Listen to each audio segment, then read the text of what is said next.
Salut à tous, nouvel épisode d'Envergure et on va s'intéresser ce soir, on enregistre le soir donc je dis ce soir, vous l'écoutez quand vous voulez, à un gros gabarit. Comme la semaine dernière déjà, on a décidé de débuter nos Scouting Reports cette année par de la taille, par du poids, par des gros babards comme dirait Nico qui est là. Salut Nico. Salut tout le monde. Qui sera là évidemment pour nous faire découvrir Khalifa Diop, puisque c'est de lui qu'il s'agit, le Sénégalais qui joue à Grande Canaria, en compagnie de Alan, de Manu et de Pierre. Salut les gars. Salut tout le monde. Salut tout le monde. Je précise, vous allez prendre l'habitude, comme à chaque podcast, en tout cas le plus souvent possible, le spécialiste de la zone de notre data team est présent. Et donc cette fois, c'est Pierre B, je précise, puisqu'on a deux Pierre, qui s'occupe de tout ce qui est Europe, prospects internationaux, même ceux qui jouent en Australie. Enfin bon, beaucoup de travail pour toi. Hein. Exact. On va y aller. Donc c'est Khalifa Diop, 2m11, 2,23 d'envergure. Voilà, ça prend de la place, donc on y va.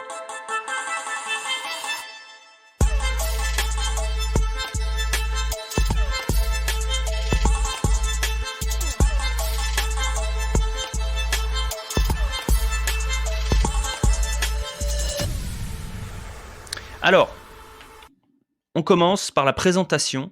Et là, je me tourne vers Nico, qui a forcément mis des petites notes dans son petit cahier. Oui. Et qui a forcément une présentation concise pour qu'on voit à peu près de qui on parle. On rentrera dans les détails, c'est-à-dire son parcours, vraiment les détails de son jeu un peu plus tard. Mais vraiment là, quel joueur a-t-on en face de nous ? Alors quand on a Khalifa Diop en face de nous, déjà on est un peu mal barré, dans le sens où On ne voit pas l'horizon. voilà, 2m11 tu l'as dit, 2m23 d'envergure tu l'as dit aussi. C'est une sorte de tronc d'arbre mobile, comme j'aime l'appeler. Un pivot sénégalais qui est arrivé en Espagne sans avoir jamais joué au basket en club et qu'on peut décrire comme un pivot défensif avant tout. Le contre, le rebond, c'est sa zone de savoir-faire. En jeune, c'était un point de fixation en attaque, une tour de contrôle en défense. Pour l'instant, chez les adultes, c'est un poseur d'écran et un preneur de rebond. Voilà pour la présentation ultra rapide. Ok, c'est parfait. On a compris à peu près quels sont ses points forts. On rentrera dans les détails après. On va donc il joue à Grande Canaria et on en parle aussi puisqu'il sort du championnat d'Afrique U18 que vous avez regardé. Et donc il y a deux rôles différents. On va commencer en club et en sélection. On va commencer par le club avec toi, Pierre, à Grande Canaria. Quel temps de jeu et quel genre de collectif, quel genre d'équipe c'est Grande Canaria pour ceux qui connaissent pas le championnat espagnol? Ouais, alors c'est une équipe qui a l'habitude d'avoir des joueurs africains dans ses rangs. C'est situé dans les îles au large du Sénégal, donc ils ont l'habitude d'avoir des joueurs de cette région, de cette partie du monde. Ils ont eu Walter Tavares avant sa droite, il me semble en 2014, et un autre, un Polonais, il me semble, Andrzej Pasecznik, c'est ça, qui a été drafté en 2017. Et donc c'est une de ces équipes qui peut faire zone tampon en fait entre l'amateurisme et qui peut servir de tremplin pour les jeunes prospects européens et africains. Et ils ont du mal à débarrer en DSA, où ils ont eu 7 matchs défaites. Et par contre, ils font une campagne européenne qui est assez bonne, puisqu'ils sont premiers de leur groupe. Notamment, ils ont le CD Vita, Trento et Nanterre dans la poule. Donc une équipe qui joue l'Europe aussi. Nico, tu voulais peut-être ajouter quelque chose sur le contexte club ? Tout à fait. En fait, Khalifa, on a la chance de le voir cette année parce qu'ils sont complètement gourés sur le recrutement et qu'ils n'ont pas de vrai pivot. Khalifa est le seul vrai pivot de l'effectif. Ouais. Quel temps de jeu, Pierre, pour Khalifa Diop alors ça varie selon les matchs évidemment, mais quel temps de jeu environ du côté des îles Canaries ? Là, il est en train de prendre pas mal de responsabilités en fait depuis 2-3 matchs. Il a eu son match référence en Eurocup contre le CD Vitaol Ljubljana, où il a joué 21 minutes, il met 14 points, 6 à 6 sur 7, il finit avec 25 dévals, où c'est vraiment le facteur X du match avec Andrew Albici. Et sinon, il est autour il oscille entre 5 et 10 minutes en général. Donc Nico, autour de lui, dans cette équipe, si tu disais c'est le seul pivot, on joue plutôt petit, du coup, alors c'est pas forcément une tendance du championnat espagnol, mais c'est vrai qu'on joue rarement à deux vrais grands intérieurs. Ah oui, ça c'est sûr, mais je pense que ils ont voulu prendre Costello et l'autre, son nom m'échappe, Willet, Kili, Jacob Willet. c'est ça, ouais. Voilà, les deux, ils ont voulu les prendre en pensant qu'ils pourraient tenir le choc au poste de pivot en ACB et en Eurocup. Et puis, ils se sont rapidement rendus compte qu'ils se faisaient défoncer par tout le monde. Donc, Khalifa s'est imposé. Et tu parlais d'Andrew Albici, tout à l'heure, à moins que c'est moi qui ai pensé très fortement. Mais Andrew est un des grands facteurs de l'éclosion de Khalifa, parce que francophone. Et parce que Andrew, il aime bien tutorer ce genre de jeunes. Il y a une vraie relation entre les deux. Et donc voilà, je pense que j'espère qu'on aura l'occasion d'avoir Andrew d'ailleurs cette année pour en parler avec lui. Absolument, il était déjà venu, donc on va espérer qu'il revienne. Dans cette équipe, on trouve aussi Sean Kilpatrick, pour ceux qui se rappellent. Il y a également des joueurs référencés au niveau européen. Et puis au niveau prospect, on a le jeune Balcerovski, mais qui joue pas beaucoup, me semble-t-il. Et Montero. Et on a Jean Montero, évidemment. Jean, la légende. Et si je peux compléter, on voit souvent lorsqu'il sort Khalifa discuter avec Andrew sur le banc. On voit vraiment aller directement le voir ou aller voir les autres intérieurs. Ouais, ça apporte de l'eau au moulin de ce que disait Nico, vraiment cette relation privilégiée Andrew Albici, Khalifa Diop. Manu et Alan, maintenant, comment ça se passe avec l'équipe du Sénégal? Alors, c'est pas l'équipe A, c'est l'équipe U18. On l'avait déjà vu d'ailleurs au U16, si je ne m'abuse, il y a 2 ans. Au championnat du monde U19 aussi. Au championnat du monde U19. Vas-y, Alan, commence d'abord avec peut-être ce qu'il y a autour de lui avant de parler de son rôle. Ce qu'il y a autour de lui, c'est pourquoi ça a été problématique pour lui en fait. En fait, c'était le championnat U18, donc qui était en Égypte où il y avait 4 équipes. On en a beaucoup parlé entre nous et d'ailleurs dans l'article qui est sorti le week-end dernier sur le site, c'est vraiment ce que moi je voulais mettre en avant dans l'équipe du Sénégal, c'est que c'était la meilleure équipe en termes de prospects. Dans les prospects on a présenté 7 prospects avec Nico, il y en avait 4 qui venaient du Sénégal et pourtant c'est pas l'équipe qui a gagné. En fait, c'était ça le problème, c'était que le niveau de ce que les Américains appellent guard play, donc le niveau de jeu des extérieurs créateurs, était tellement cataclysmique que ça pouvait pas mettre en avant la qualité des prospects sénégalais qui se situaient plus vers l'intérieur, donc avec Khalifa Diop et Ibou Badji, le joueur du FC Barcelone, qui d'ailleurs a débuté pour la première fois en Liga ACB hier, au moment où on enregistre. Mais donc en fait, Diop jouait pas à son poste. Pour moi, c'est un 5. Et donc il jouait 4.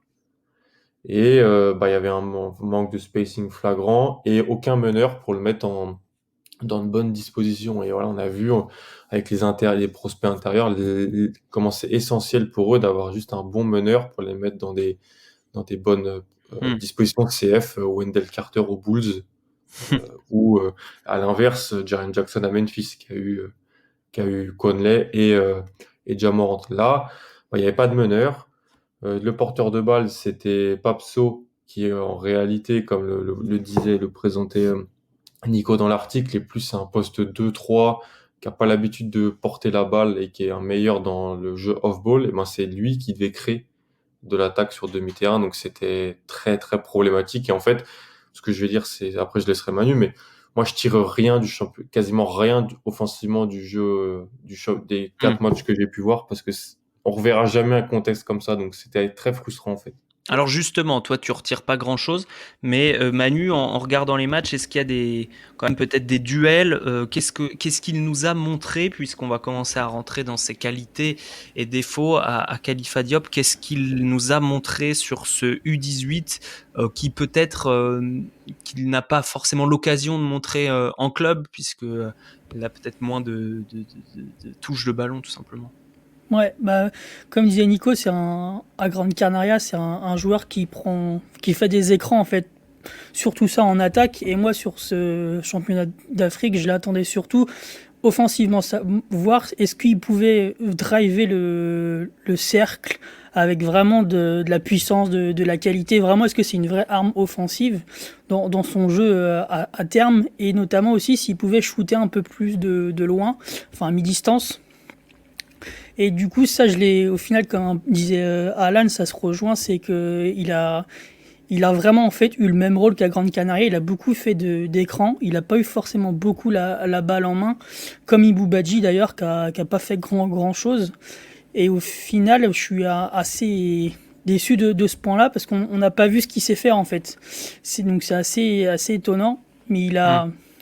T'as quand même posté des petites vidéos de ce Ouais. qu'il a pu montrer quand même. Raconte-nous un peu. Donc ça, c'est sur ton Twitter. Et pour l'article dont parlait Alan, un article sur envergure.co, notre site pour ceux qui ne connaîtraient pas. Et je finis en disant que le Scouting Report écrit par Nico est sur envergure.co aussi. Vous tapez Khalifa Diop dans la barre de recherche. Vas-y Manu sur ce que montrent les vidéos que tu as montées sur Khalifa. Bah sur le championnat d'Afrique, je l'ai surtout montré sur du shoot justement. Il a un peu raté, il n'a pas encore, je trouve, la puissance et la gestuelle pour s'éloigner vraiment au-delà de 5-6 mètres. Mais il a montré qu'il pouvait le faire.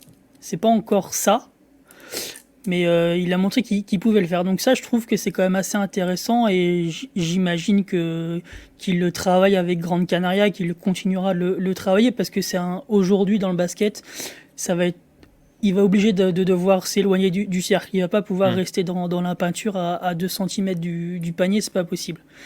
Rien que pour lui, il va falloir pour augmenter son potentiel, c'est obligatoire. Donc là-dessus, c'était vraiment intéressant de voir qu'il pouvait le faire. Mais après, il n'y a pas eu assez de tentatives, selon moi. Par exemple, à 3 points... Le volume n'est pas forcément représentatif. Que 8 3 points tentés. Donc après, c'est pas forcément son jeu, c'est pas forcément ce qu'il voulait faire. Mais ça prouve quand même qu'il n'a pas forcément la confiance dans son jeu, et ça, c'est un peu dommage. Parce qu'il a refusé des tirs ouverts, tu dis, parce que tu peux tenter 8 parce que tu n'as que 8 tirs ouverts aussi. Oui, non, là, il en prenait, mais c'est vraiment des fois, il gardait la balle et il revenait sur son meneur ou quoi. Donc c'est pas... Je sais pas si c'est de la confiance, je sais pas trop d'où ça vient, mais j'ai trouvé ça un peu dommage, parce qu'il a montré qu'il pouvait le faire. Donc là-dessus, ça va être intéressant de voir le futur, comment il va améliorer ça. Il en a mis combien sur 8 ? 2. Bon, 8, c'est mieux que 0 et c'est moins bien que 18. Je suis là pour enfoncer les portes ouvertes. Oui. Nico, tu voulais dire un mot sur le U18, justement. Je trouvais Alan dur. Bon, après, Manu a... Bon, c'est étonnant, ça, tiens. Je suis pas d'accord. Manu a un peu dit ce que je voulais dire. Il a parlé du tir à 3 points. Parce que justement, pour moi, la seule chose que je retiens de l'Afro 18 par rapport à Khalifa, c'est que, ok, il a pris que 8 tirs en 5 matchs. Il en avait pris 4 en 7 matchs pendant le FIBA World U17. Donc, il a doublé sur moins de matchs. Il a doublé. Et surtout, par rapport à son point de départ. C'est-à-dire, je suis à 3 points, je regarde même pas le cercle. Je suis à 3 points, je cherche à qui je peux faire la passe. Maintenant, il a, même si il est pas, c'est clair qu'il est pas à l'aise. Il n'a pas le toucher, il n'y a pas la rotation, mais il travaille beaucoup sur le tir à 3 points. Donc, je pense que, et d'ailleurs on va en parler quand on va parler projection. Moi, je pense qu'il va pouvoir être un shooter décent, jamais un stretch 5, mais un shooter décent à 3 points. Très bien. Déjà, la mécanique, moi je trouve la mécanique est plutôt intéressante au lancer franc déjà. Le pourcentage est horrible, mais je trouve que la mécanique est bien. Donc là, c'est un point de départ. Qu'est-ce qui est bien dans la mécanique, si on peut préciser? Bah, je trouve que déjà, il est vraiment droit. Il a vraiment l'angle droit au niveau du poignet. Et c'est vraiment intéressant. C'est pas cassé comme l'extrême Lonzo Ball. Tu vois, là, c'est vraiment droit, axé. Il compact, lance. Il n'y a pas de fioriture dans son geste, en fait. D'ailleurs, la photo qu'il y a sur notre site, elle montre assez bien l'alignement poignet, coude, genou. Enfin, on voit que le haut du corps, mais on voit que c'est bien aligné. En revanche, la main gauche, elle est un Un peu peu trop haute, ouais. au-dessus du ballon, hein, j'ai l'impression. Par rapport à un shoot académique. Après, comme disait Romain, si ça rentre, ça rentre. Au niveau physique, puisqu'on nous a présenté une espèce de... t'as dit quoi? Un tronc d'arbre qui bouge, Nico? C'était ton expression. Pierre, qu'est-ce que tu peux nous dire d'autre à propos de ses autres attributs physiques? Est-ce qu'il est fort? Est-ce qu'il a de la force? Parce qu'on peut être musclé et pas forcément fort. Comment il se déplace vers l'avant, vers l'arrière? Comment il se déplace sur les côtés? Ouais, ça c'est, je pense que c'est déjà sa qualité principale, ça va être sa force. Il a pas l'air d'être, il a que 18 ans, faut le rappeler.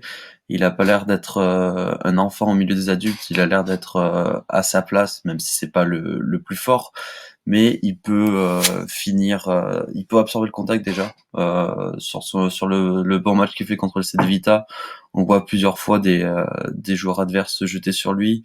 Il arrive à finir. J'ai vu un match de lui l'année dernière dans les playoffs de la catégorie junior en Espagne, où il arrivait aussi à finir au contact et main gauche, donc je trouvais ça pas mal. Après, il a des hanches très hautes et un peu de mal à switcher sur les meneurs. Il arrive à friser les pick and roll, mais je trouve qu'il se fait souvent prendre de vitesse. On peut le voir contre Nanterre quand il a essayé de défendre sur Isaiah Cordigné. Il se fait passer directement, il met un coup de hanche ou un coup de bras et il fait tomber la faute. Ouais, ok. Donc un petit manque de mobilité, Nico. Est-ce que c'est un manque d'expérience, de placement ou vraiment effectivement un truc structurel chez lui? Là, on parle d'un gamin de 2002 face à Isaiah Cordigné, hein. Ah mais bien sûr, c'est pour ça que je te demande. Et ouais, parce que pour un poste 5, sa mobilité, elle est vraiment bonne. Si on regarde sur les matchs d'ACB, sur même Eurocup, sur certains matchs, c'est pas Bam Adebayo, mais c'est un gars qui est capable de tenir le premier dribble jusqu'à ce que son joueur puisse revenir aider et qu'il puisse repartir lui. Tu vois, sur ses Hmm. 1-2 dribbles, il est capable d'accompagner. Après, Pierre a dit un truc super important, il a parlé de faute. Aujourd'hui, défensivement, avec le corps qu'il a, il va falloir qu'il trouve l'équilibre entre son enthousiasme et sa volonté de défendre et la maîtrise de son corps. Pour l'instant, c'est pas encore ça. Par Et contre, pour te parler un peu de dureté, après je te laisse parler Manu. Faut quand même savoir que c'est un gars dont les coéquipiers se plaignent fréquemment. Ils vont voir le coach en disant faut dire à Khalifa qu'il arrête parce que quand il pose un écran, il fait pas semblant. Très bien, ça c'est intéressant. Manu, vas-y, tu as Ouais, quelque chose à dire. c'était pour revenir sur les fautes dont parlait Nico. En plus, c'est souvent des fautes bêtes des fois. C'est vraiment des choses, quand il va apprendre, il les fera beaucoup, beaucoup moins. On est d'accord. Donc, et par contre, je reviens un peu sur ce qu'a dit Pierre. Franchement, moi je trouve que c'est pareil au niveau du switch en défense. Il est quand même vraiment capable de tenir la drage de haute à certains meneurs. C'est la deuxième vidéo que j'ai faite, que vous pouvez aller voir, où franchement il tient vraiment la corde. Donc franchement, je trouve ça assez intéressant quand même de toute façon, il va encore progresser. Comme Nicolas dit, il joue pas au basket depuis 10 ans. Donc, et c'est un grand. Donc, sa progression, elle va se faire dans 5 ans. Là, on va voir vraiment le joueur qu'on a quasiment fini. C'est là qu'on pourra vraiment juger du joueur. Et oui, mais il faut essayer du coup de projeter Oui, le c'est joueur sûr. qui peut être dans 5 ans. Alan, comment tu juges justement ces défenses sur écran. Nico avait l'air de dire sur un dribble ça va, peut-être que sur le changement de direction ou sur 2-3 dribbles ça va pas. En tout cas, on n'est pas sur du. Il peut sortir, il peut pas switcher complètement. Comment tu juges sa protection de cercle dans l'ensemble? Non, franchement, j'aime bien. Je suis assez positif, moi, après avoir vu parce qu'en fait, il était le deuxième protecteur de cercle avec le Sénégal. Il faisait beaucoup de weak side, en fait, pendant l'Afro U18, parce que Hmm. c'était Badji, la tour de contrôle, en fait, du Sénégal. Donc ensuite, j'ai été voir, il a rejoué en Eurocoupe la semaine passée à Pesaro, où il est sorti du banc, alors que ce qui était intéressant aussi, c'est qu'il est titulaire en Eurocoupe, hein. Il Hmm. commence les matchs. Donc c'est aussi un signe. João Montero, il joue même pas en Eurocoupe. Donc à mon grand désespoir, mais il joue pas. Euh, et en fait, non, moi défensivement, je le trouve super intéressant. Et s'il est pris au premier tour de la draft cette année ou l'année prochaine, ça sera avant tout pour son profil défensif. Son profil de pivot, protecteur de cercle, dissuasif, qui a une mobilité franchement bonne pour son poids, pour son physique. Alors oui, switcher de 1 à 5, compliqué, mais qui switch de 1 à 5 réellement en NBA? L'élite de l'élite, des athlètes et des pivots. Donc non, franchement, moi je trouve bon à la protection de cercle, bon à la dissuasion. Oui, il saute encore un peu sur les feintes. C'est des fautes bêtes, comme l'a dit Manu. Mais tous les pivots de 18 ans font ces fautes-là. C'est très très rare de voir un pivot de 18 ans très bon en lecture sur feinte et proche du panier. Moi, je suis vraiment positif sur ça. Hmm. Et offensivement, moi, ce que j'aime bien, et ce que je trouve sous-coté, c'est son jeu de passe. Je le trouve intéressant à la passe. Merci. Bravo. Tu vous êtes parlé avant? Non. Vous voulez vous faire un câlin? C'est pour ça que je suis pas content d'entendre ça d'une autre bouche, ça veut dire que je suis pas fou. Non, je l'ai Euh, vu aussi. Hein. Je l'ai noté sur mon carnet. Moi aussi, hein, je l'ai noté. Et moi aussi.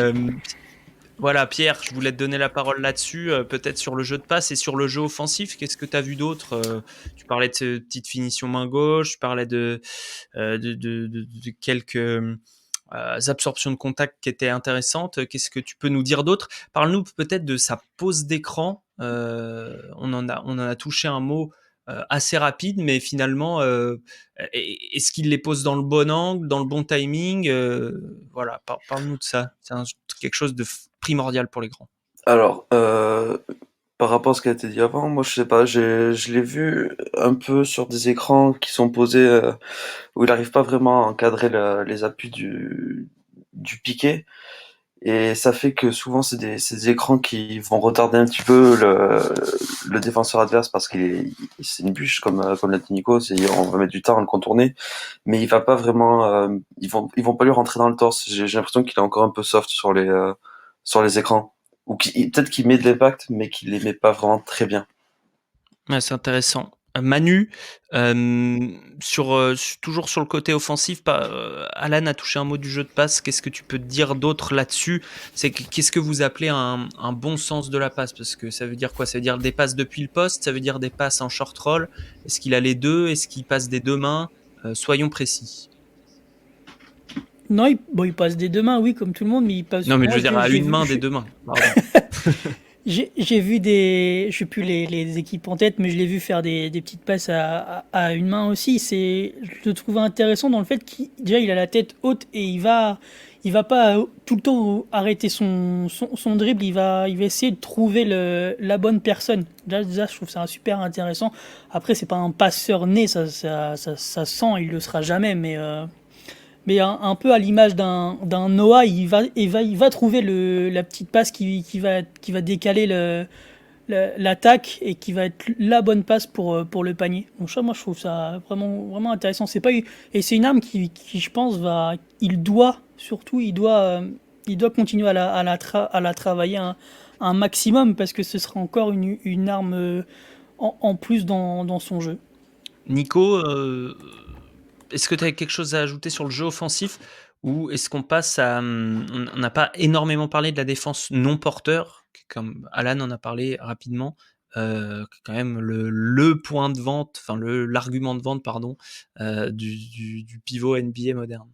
Sur son jeu offensif, il y a deux choses dont on n'a pas parlé, c'est qu'on a parlé du tir à 3 points, mais le tir mi-distance, il est de plus en plus à l'aise sur du catch and shoot, donc ça peut être intéressant. Qu'il est capable, quand il joue dos au panier, il l'a montré chez les jeunes, pas encore chez les grands, de se retourner sur ses deux épaules, et donc de finir avec des hooks main gauche ou main droite.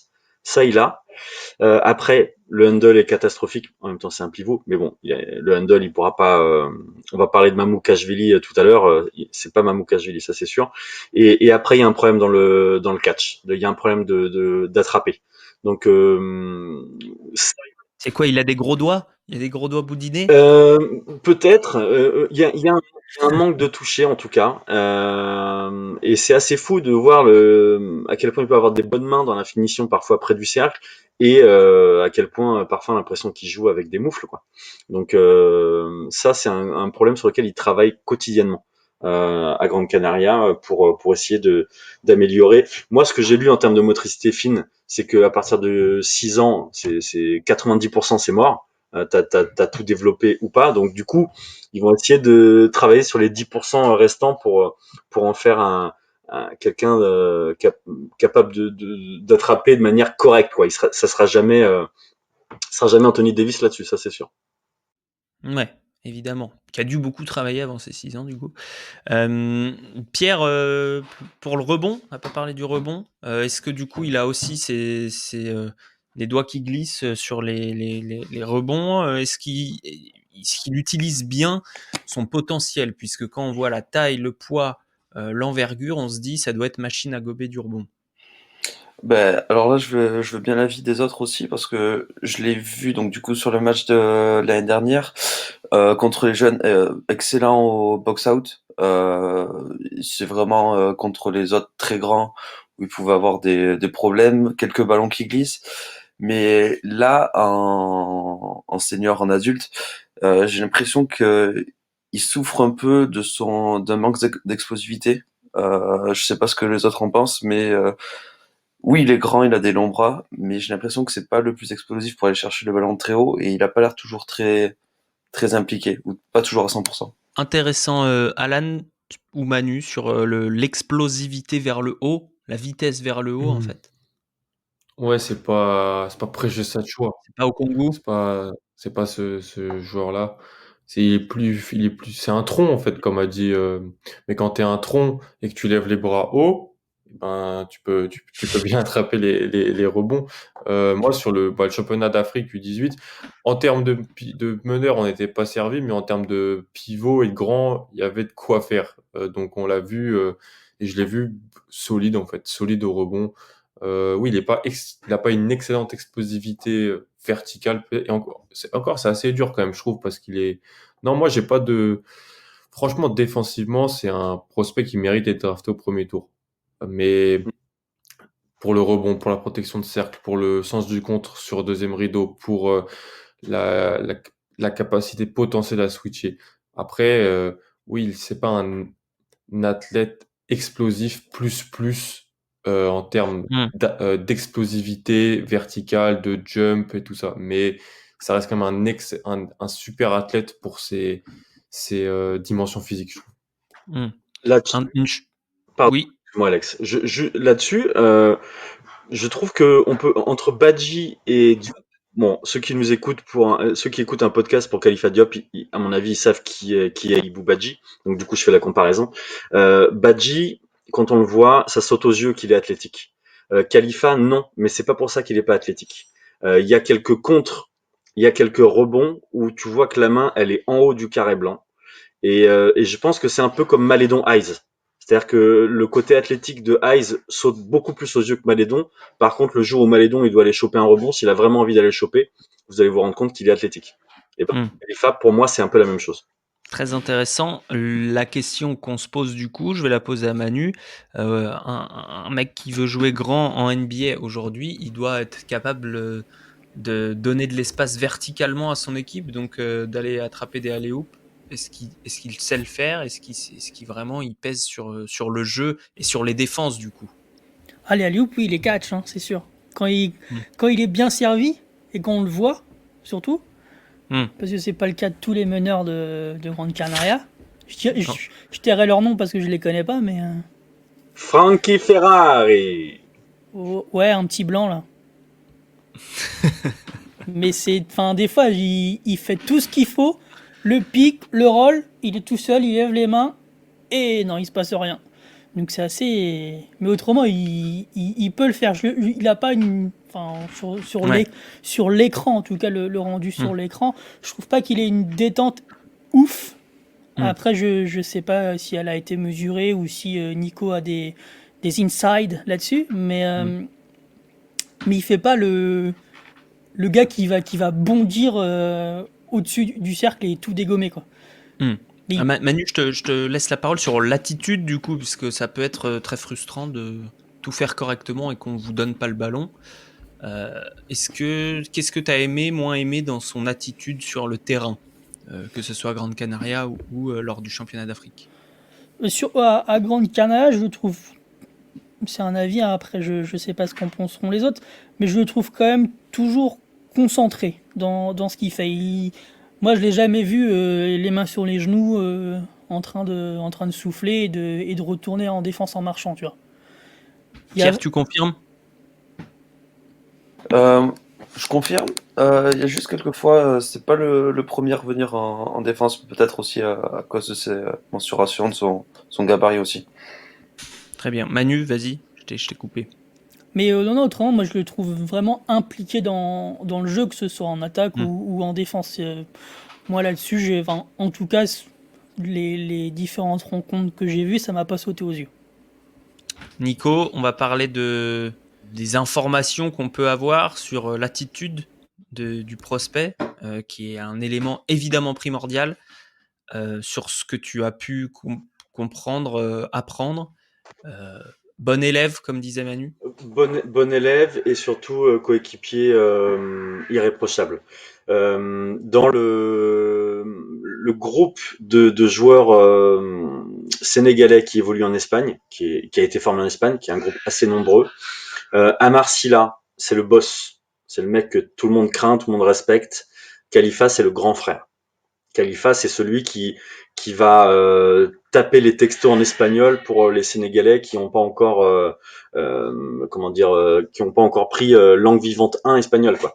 C'est c'est le lien entre ceux qui viennent du Sénégal ou d'Afrique en général avec les Hmm. dirigeants, avec les coachs. C'est quelqu'un de très calme. Et en fait, quand je faisais la comparaison Aïs Malédon par rapport au côté athlétique, Badji, Diop, il y a un truc aussi, c'est que Khalifa est quelqu'un de très introverti, Badji est extraverti, et en fait, Badji, tu le vois, ça explose son côté athlétique, et Khalifa, il va le faire uniquement quand il en a besoin. Donc, je pense que pareil, dans le caractère, je pense qu'il y a un truc qui doit être lié. Il arrive en Espagne en U16, donc il avait 14 ans. Il finit la saison avec 19 rebonds de moyenne. Et le petit club de Ter Alfas, qui est à côté d'Alicante, a été en finale. Donc ils ont sorti les gros et ils sont allés en finale du championnat national U16, refusé par Barcelone. Signé par Grande Canaria, mais en fait, à l'époque, là on le voit, il est affûté de dingue. Et en fait, c'était un petit gros quand il signe à Grande Canaria. C'était un petit gros qui C'est les meilleurs, ça, les anciens petits gros. c'est ça, c'est ça. Et donc du coup, ils ont vachement hésité parce qu'ils pouvaient pas faire des gros efforts. Et il était très lent pour prendre des décisions. Mais en fait, le gros truc qui moi me fait penser à Vincent Poirier par rapport à Khalifa Diop, c'est que les deux sont arrivés tard, mais les deux sont des éponges. Les deux sont irréprochables dans l'attitude. Et du coup, il continue d'apprendre. On parlait du rôle d'Andrew. Le fait qu'il ait un Andrew Albissé dans son équipe va tellement lui faire du bien parce qu'en fait, Khalifa, il a juste besoin qu'on lui explique et qu'on lui montre. Donc Andrew m'expliquait sur les pick and roll, tu lui dis mets-toi là et puis après tu coupes là, pas là. Le pick and roll d'après, il est à l'endroit où tu lui as demandé et il attrape la balle Hmm. et puis du coup il est content. Et ouais, donc du coup voilà, il y a ce côté-là très important. Je pense qu'il fallait mettre en avant par rapport à son background, c'est que il y a pas de drapeau jaune. Il y a où il Ouais. n'y a pas de red flag. Lui, tous les feux sont verts, quoi.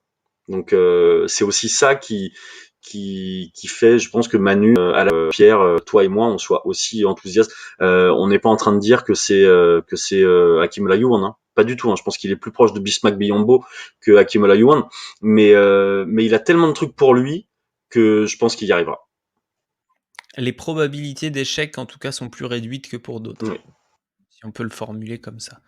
Alan, sur la projection, est-ce qu'on a oublié de dire quelque chose sur un rôle potentiel qu'il pourrait avoir dans la NBA moderne?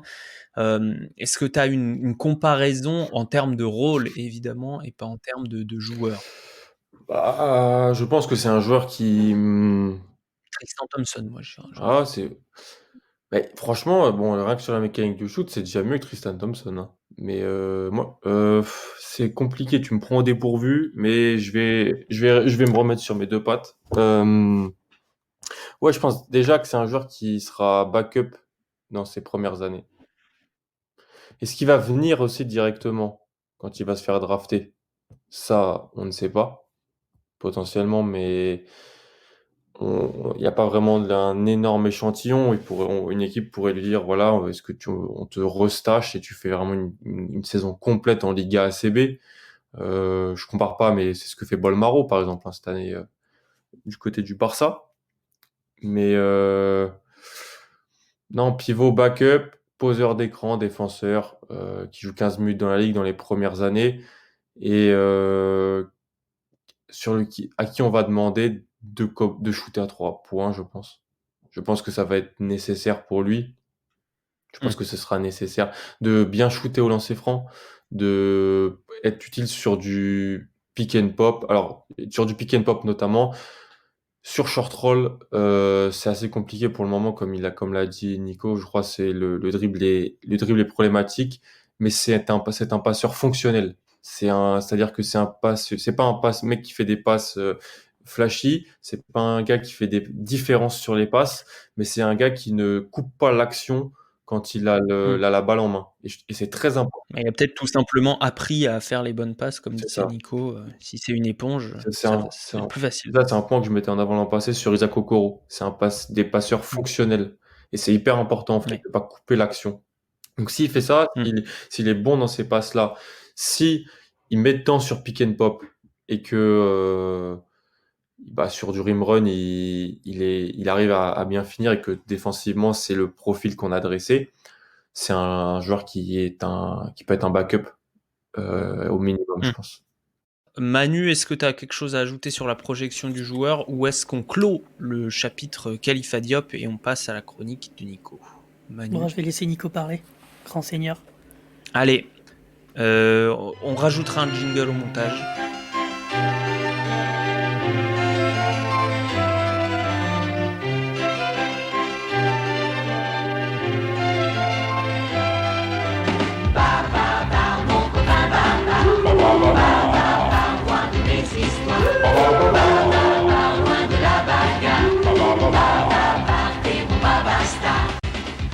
La chronique, c'est les étrangers qui jouent en NCAA, les Européens majoritairement, Nico. Donc à chaque fois, tu vas nous présenter un profil, alors avec la projection qu'il faut, mais généralement, ça va pas forcément être des profils top 30, puisque sinon, on leur consacre un podcast en entier, donc ça va plus être des candidats entre le 30 et la 100e place, quoi. Qui est ton choix pour cette première version de cette Alors là, j'ai choisi une option très courtisée au Scrabble, puisque c'est énormément de points.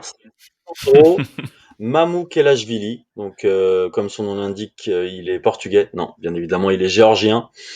Il est né à New York, mais il a grandi à Tbilissi. C'est un poste 4 de 12 ans qui est né en 90. Petite anecdote familiale, j'adore. Sa grand-mère a été capitaine de l'équipe du RSS de basket féminin. Ah, Voilà. pas n'importe qui, donc, Ça au vous pays. c'est clair. Et bien évidemment, son idole, c'est Eh bien, j'allais dire Goga Bitadze. Sergei Boubka. Pachulia. Ah oui. Les gars. Chilikishvili. Pardon. Donc, Idolâtre Zaza Pachulia. Et qui est-il? Poste 4, tu nous as dit. Alors, Très bien. c'est un poste 4 qui est tout sauf un cliché des Géorgiens. Parce que bon, les Géorgiens, c'est un peu les Nigérians de l'Europe. Là, on a un barbu mobile, un genre nouveau, un stretch fort géorgien. Parce que d'habitude, c'est plutôt des joueurs qui brassent à l'intérieur, qui font 2 mètres, qui mettent des pains. Là, c'est C'est plutôt des Steve Five d'habitude. Hein. ouais, c'est ça, voilà. Et donc là, voilà, c'est délié, ça court bien. Au niveau athlétique, on va dire que c'est bien pour l'Europe. C'est un petit peu en dessous de la moyenne pour les États-Unis. C'est pas très puissant. C'est pas un super screener pour son gabarit. Par contre, là où il s'éclate, bah, c'est pick and roll. Alors le plus étonnant, c'est j'allais dire souvent. Non, on va dire 4 à 5 fois par match. Il est initiateur du pick and roll. Il se passe jamais beaucoup de choses derrière, mais c'est il joue comme un deuxième meneur. Il veut tout le temps la balle, il veut remonter la balle, il met du rythme.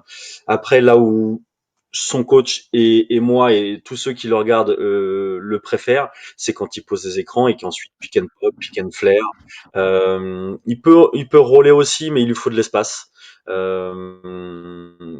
Voilà, ça c'est le côté offensif. Au niveau de dribble, je pense que c'est le joueur de 2m11, si on enlève Pokusevski, que j'ai vu le plus dribbler de ma vie. Il aime beaucoup le spin. Pour l'instant, il explose un petit peu au contact des gros. Donc, c'est plutôt à l'extérieur de la raquette qu'on le voit briller. Et ben, ce qui est vendeur, c'est un shoot, si on devait déjà dire son son. C'est sa taille, sa mobilité et son tir. Oui. Que veux-tu savoir de plus? Cette année, t'as dit qu'il jouait à Seton Hall ou pas? Ah pardon, j'ai pas dit qu'il était chez les Pirates de Seton Hall, effectivement. Un des meilleurs logos de paysage NCAA. Il a fait Montverde aussi. Il a fait Montverde, absolument. Avec RJ Barrett? Oui. 34% à 3 points en carrière sur, au moment où on enregistre, 214 tentatives. Donc c'est assez conséquent pour pouvoir dire que c'est un pourcentage correct. Et cette année, il est presque à 5-3 points par match. Alors évidemment, il a joué que 9 matchs pour l'instant. Mais...